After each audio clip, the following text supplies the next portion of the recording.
comes to town, that there is this huge galaxy of industrial.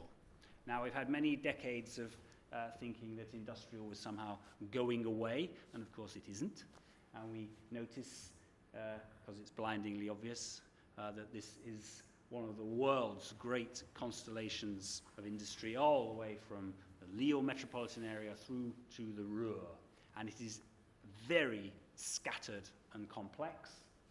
And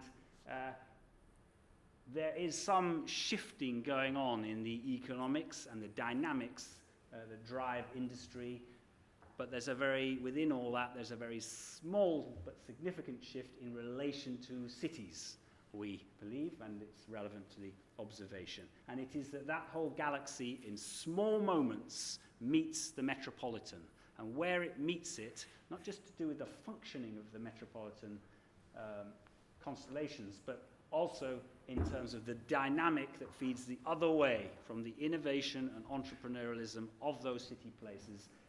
Industrial capacity is a significant element in that, as well as offices and universities and so on. So immediately we say, well, this big piece here is an example of that. So we all know, it's obvious, this is a decline in industry, but come from outside and observe, it's got a lot of that infrastructure, and this is this huge piece. And this noticing, yes, that has a sensible future around city-related logistics and heavy servicing and transport provision, back-of-house stuff, but also potentially there's a future, particularly in the area around the old Renault factory. We arrived there 8 minutes from the city. We thought, wow, when is this becoming more of a metropolitan innovation district with a skew towards industrial space, lighter and heavier? So that was one we thought, wow, that's a lucky find, and it's helped by the fact that these are quite amenable places. The historic configurations and many of the built stock is really amenable to that. Even when they're quite truck-used spaces, they're nevertheless calm, and they're very walkable to the stations. Two, that lucky find too, there is this filigree economy also going on.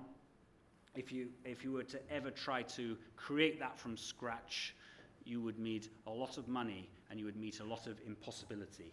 But the fact that it has organically grown filigree-like across this area and is often in very complex proximities with the domestic and is intimately related to public life is a real positive. Forgive me for using a London example, but this is that kind of pattern in London. This is very, very similar to what we see in this sort of place, and you can try to disentangle that from the fabric of the city, but the key thing is it's embedded. And it's often really unglamorous, but we saw again and again these kind of situations where an economy sits in a depth relationship to the normal daily life. So slightly heavier things and then much heavier things hanging off the normal public network of the city. Lucky find 3, that there is this good and growable transit network. Probably this is the most important observation about this place. We, of course, can't do any transit planning in a few days, but we did, of course, because who could not do speculations about all the places you might be able to boost the train service or expand the trams or adjust the buses.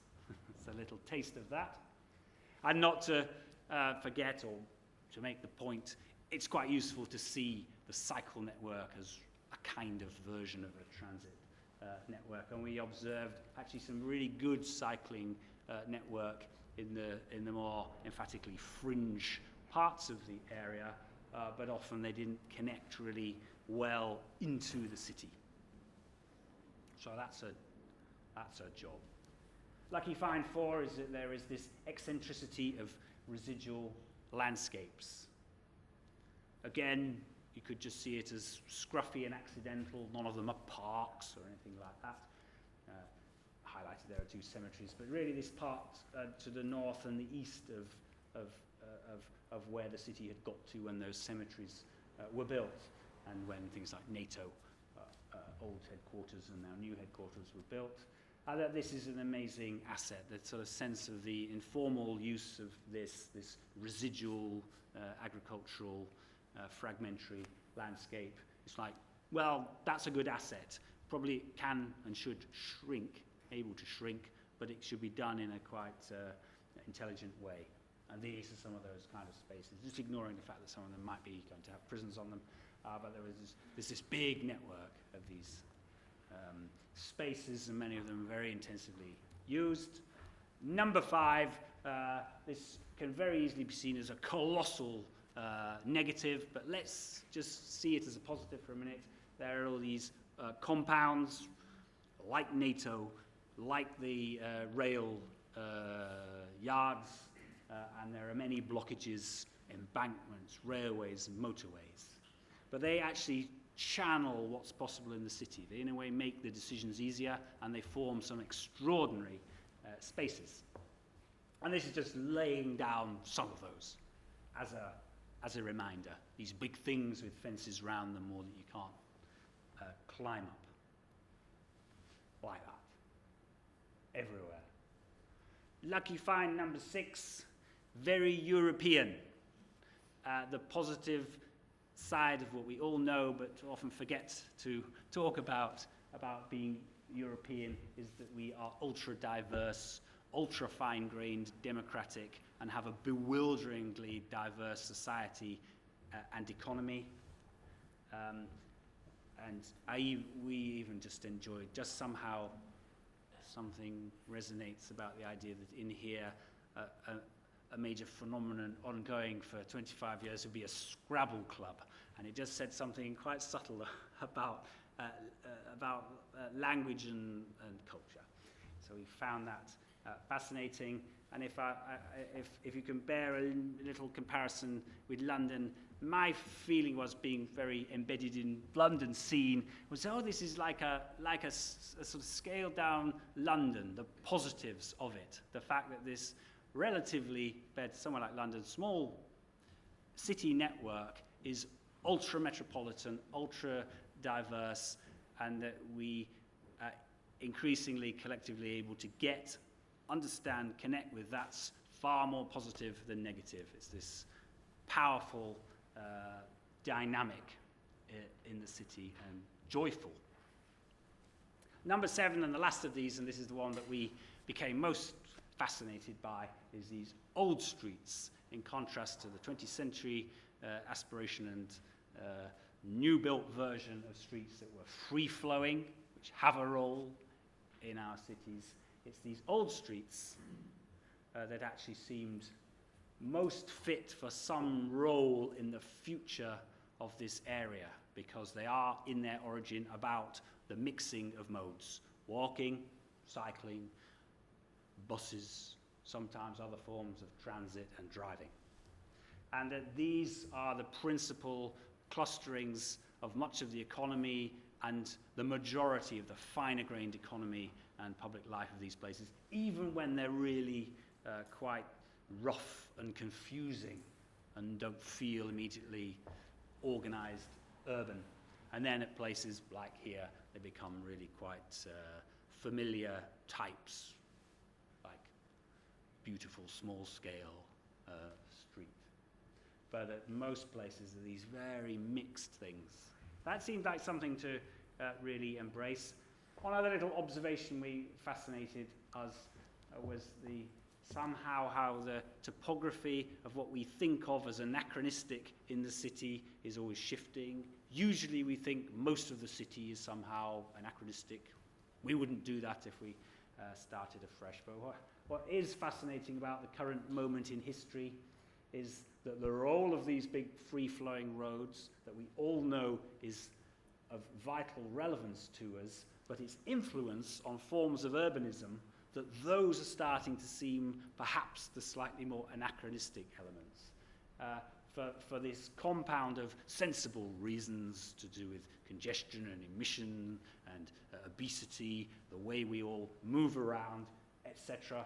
But in a way, perhaps the most powerful one is just desires, the phenomenon where office parks start to be less popular because people who work in them are saying, and the people who run the businesses say, I don't want to be here. I want to be in a more metropolitan, I want to be in a more urban context. So it's actually desire that's starting to influence people's expectations, and as the younger generations start to be very reluctant to learn to drive, as anyone who has teenage kids will notice. A fascinating phenomenon. Why would I need to drive? And then this contrasts with the rest of the fabric, which was from history, which was far more hybrid. So it's this sense that there's a moment of recalibration, and the amount of parts of the city that are absolutely about roads, like heavy logistics. There's a pushback, and some things like office and retail is starting to be somehow reclaimed by the city. I mean, this is extreme, the American phenomenon of malls dying one after another, which is, again, a desire-based thing.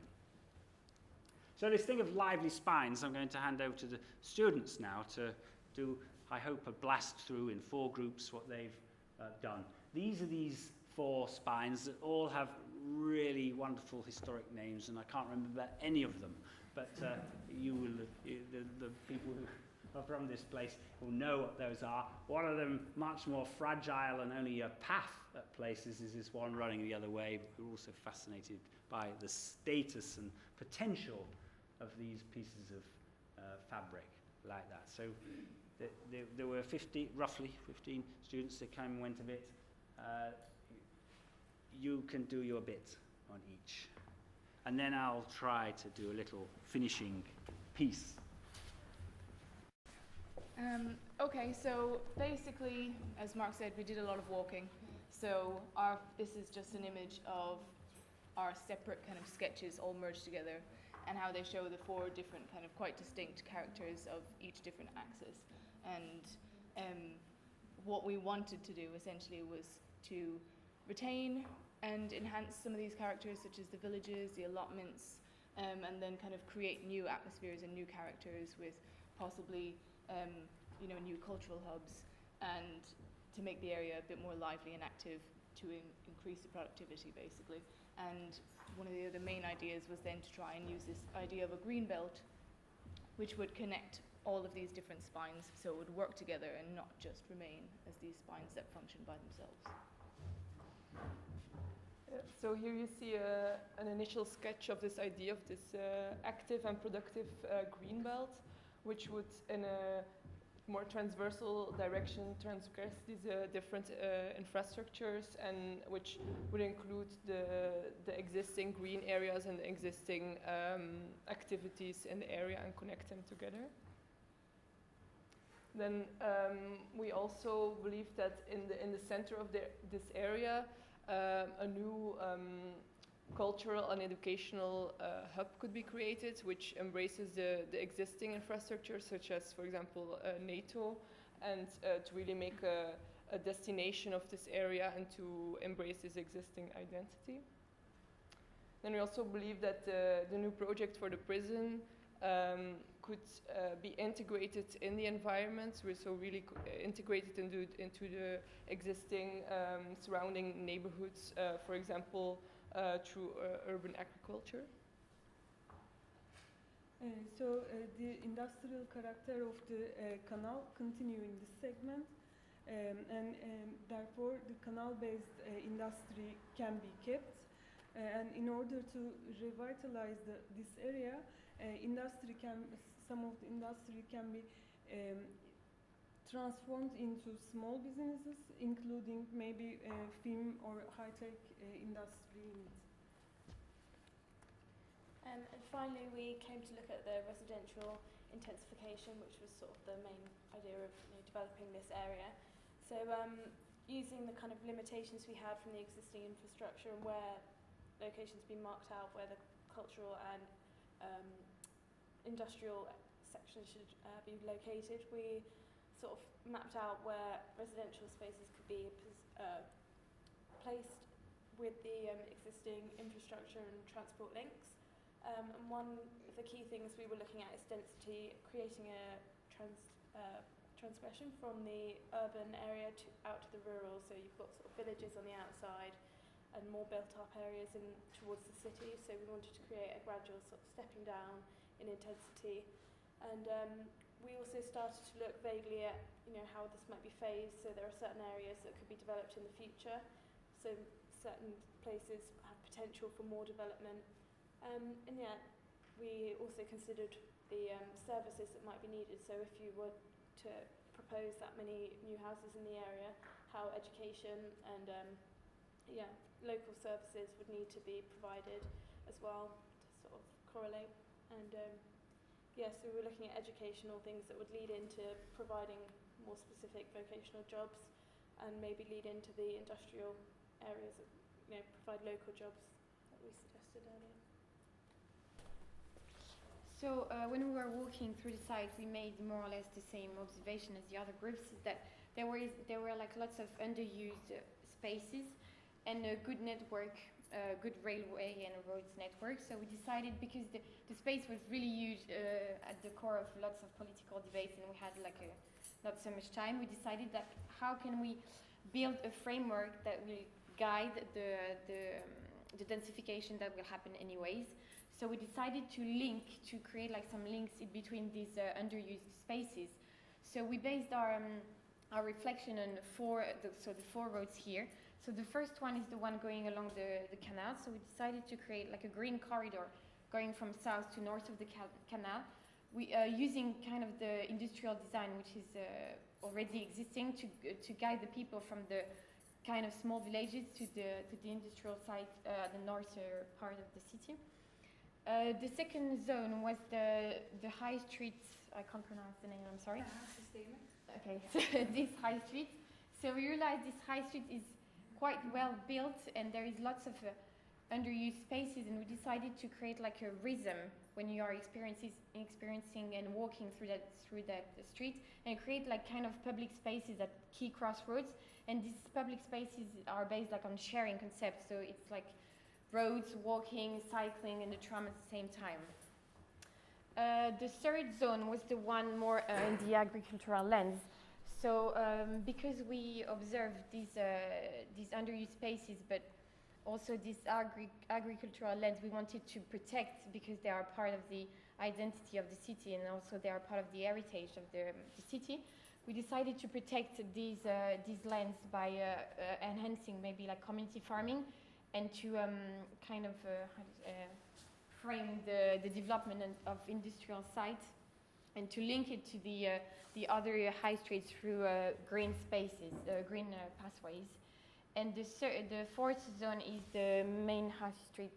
The living system. Okay. So we realized it was quite a nice old street, high street, which was working quite well. There is a lot of different activities, there is a lot of traffic.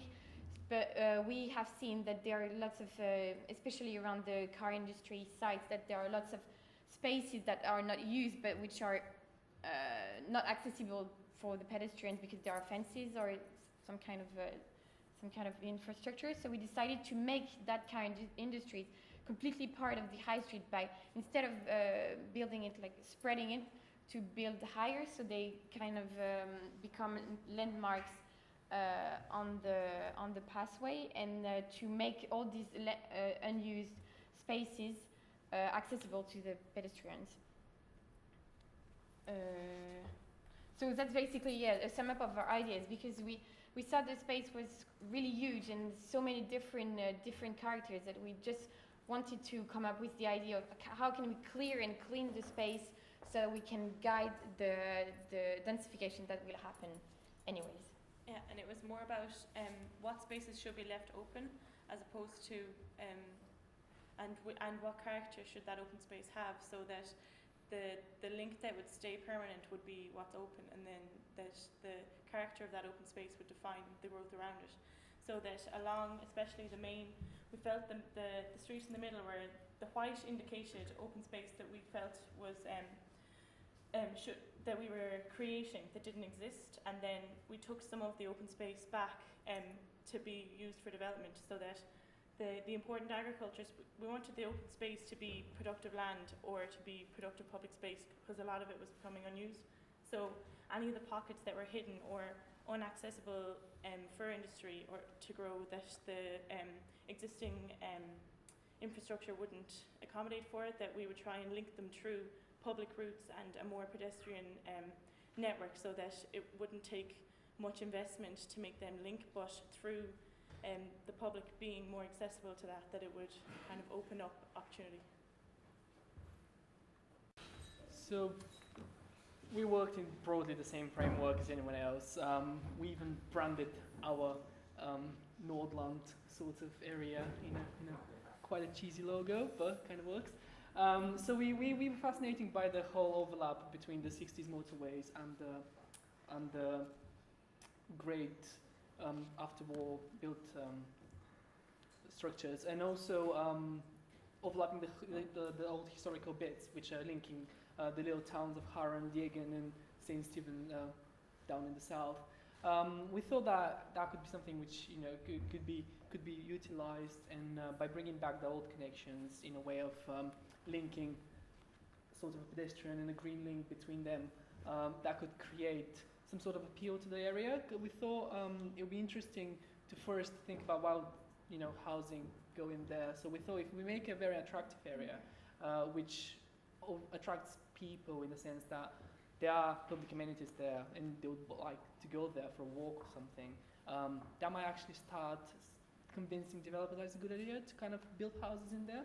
So we thought the vast open fields down where the old agricultural fields are could accommodate in the summer or around different times. They could do festivals, they could be urban farming, they could sort of link with the more pedestrian bit of Haren through a sort of pedestrianized link, which you can see on the little map.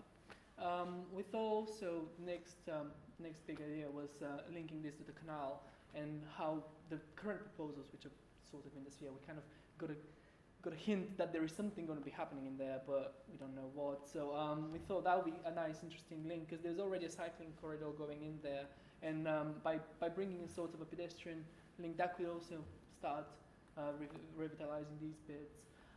The other big point which we thought was the railway service and the tram services, which are already there, especially around the old industrial bits. We thought a Grand Buddha station with a high-speed rail would be really, really good, or basically a train, which is still 8 minutes, but actually comes every 10 minutes going to the city centre. But also we thought around the Leopold Road, the long-awaited tram would be a very, very good idea.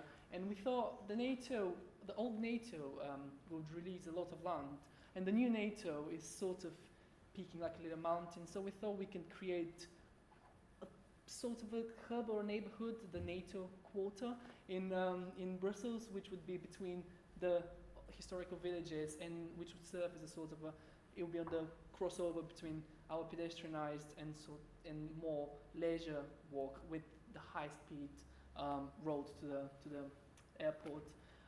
So this is sort of what we come up at the end.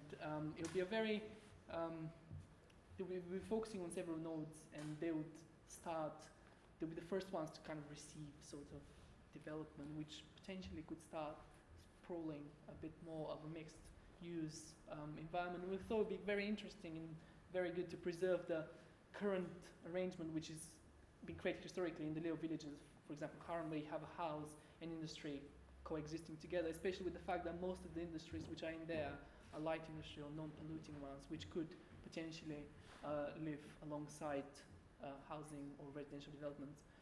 And also on that map you can see we thought public amenities would be very, very good to be instigated there. So for example, if somebody builds a school there, that already might be an incentive to start building houses around it. So we thought that it would be much more of a little village sprawling and connecting the other existing ones. So yeah, that's sort of all. Now thank you. Okay. I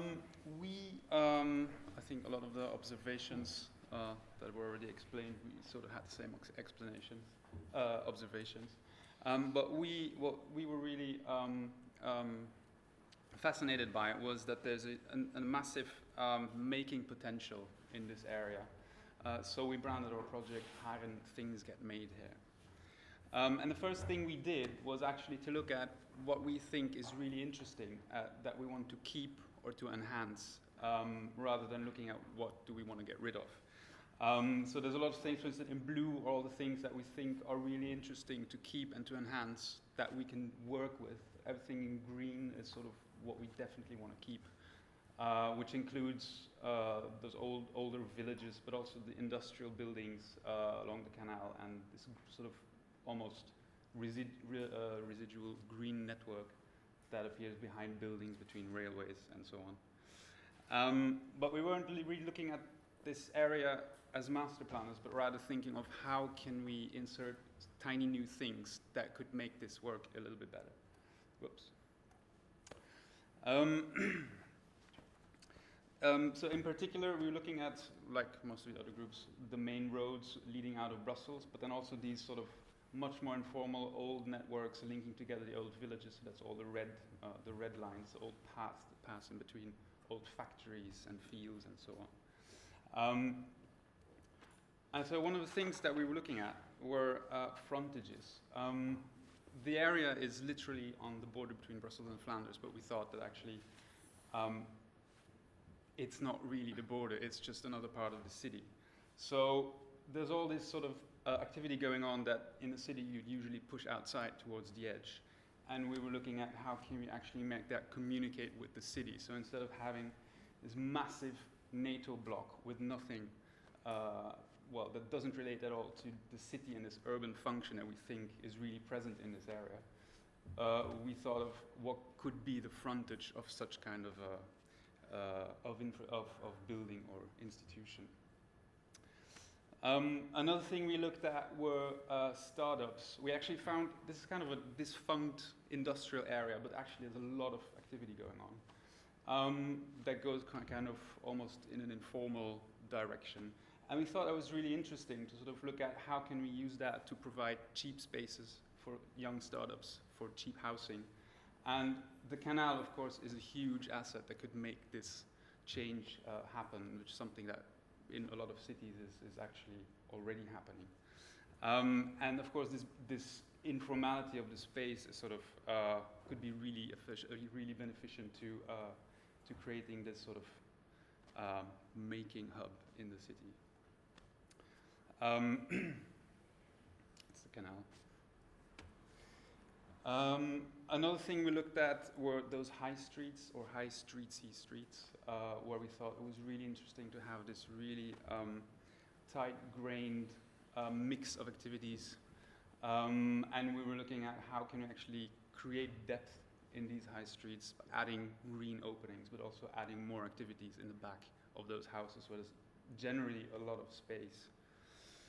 And that could be something like this. This is a typically Belgian street, let's say, with an opening, a gap between houses, but there could be something going on in the back, actually. And so all these tiny strategies could actually be a really good starting point to work on or to redevelop the old NATO site, where there could be this relation between residential and small-scale productive activities. And small-scale productive could also be just urban farming that happens in these residual spaces that also helps to protect these spaces and give them some kind of a public function within all these small kind of pockets of residential pockets around it. Well, I was really thrilled by what happened in these few days. And I don't know if you've realized, but this group had never come together before, and they're from quite a few different countries and backgrounds. So that's pretty amazing. And just to restate it, I don't think we didn't ask anyone to. And certainly nobody has come to the grand vision for this area. But I just think this has been a very useful exercise in groping towards what might be some guiding ideas. Just to restate state some of them. I hope you've seen the start of some careful looking. I really believe in this. This it does so happen an example from London done by students, amazingly, over a year. This was a mapping of one borough of London, as close as we could get to the entire mappable economy. Several thousand businesses and institutions where people have jobs. If I was king of this part of the world, this is one of the first things I would do, is really understand what that economy is. This is the same as a more textual thing, interviews with businesses, photographs, what really goes on to understand its dynamic and what its potential are. Just to reiterate this idea, I think it's a really good idea, because starting with the positives is very useful. What are the lucky finds? If we land from another planet, what really seems useful? What things can we pick out? For example, this is an example of somebody trying to map the cultural assets of a place. Nembo, just to say, perhaps standing outside the traditional world of planning, the approach to evolving a place like this and trying to nurture its shift in a positive direction may straddle across beyond traditional planning. It may be about smaller projects, it may be about nurturing a refreshed sense of enthusiasm about the places, helping the sense of likingness of the people who have dealings with this place, live here, work there. And in the world of physical projects too, you may come to this realization that what is happening in the city is still vast projects of adjustment, particularly around the infrastructure of the city. But whereas we've had a long period of you'd have a few dozen big projects, we're now in a time where you have thousands of small projects that add up to something massive. So the whole fine-grained process of recalibrating, we could do the cycle lane there, let's adjust this crossing so there's slightly less priority for cars, slightly more for pedestrians, make buses fit trams coming around there. This process is piece by piece by piece, and it needs subtly managing and taking forward. And it actually isn't about the big grand sweeps of planning propositions. Overriding principle, I hope again, I think these guys have been sort of testing an enthusiasm for that, is being inclusive. Like inclusive change rather than sweeping change. Look at what there is. That's an example. And celebratory. This is a little example from my own experience in London of a place that was really in trouble. And this is after quite a few years of very careful effort, mostly smaller projects and processes in a place, and it got to a point where phenomena like this happened. And this was like for real civic pride re-emerging in this place. This was not just a kind of for everyone thing, but this was also the politicians feeling really good about how their place was changing, and I just thought this is what can happen. The idea of being extrovert. This is my cheeky little sketch of little suggestion for NATO. And I'm sure there's all kinds of problems why NATO are very keen to be away in their big building with big fences. But just even with someone like NATO, if that could be just more extrovert and connect with the city, certainly a big opportunity with something like a prison, which is a very public and should be civic use type. But NATO, why can't they reach out to the street? Why haven't they got a nice sign celebrating themselves? And at a very small scale, this was a little incident that was noticed in the group. This quite forbidding looking building, but we were drawn to it by the sound of people chattering in the garden, and then it became clear that it was this little public offering. There was something that reached out to the street.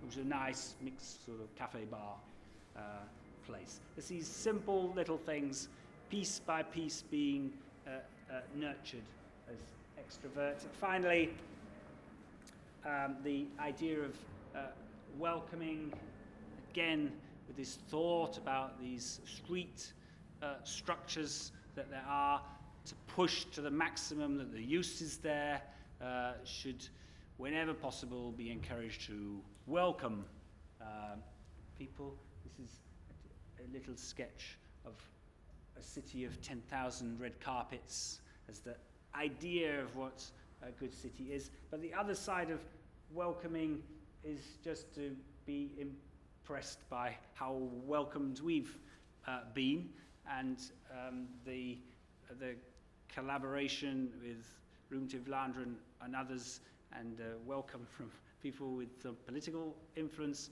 on all of this has been really lovely experience. So thank you very, very much for letting it happen.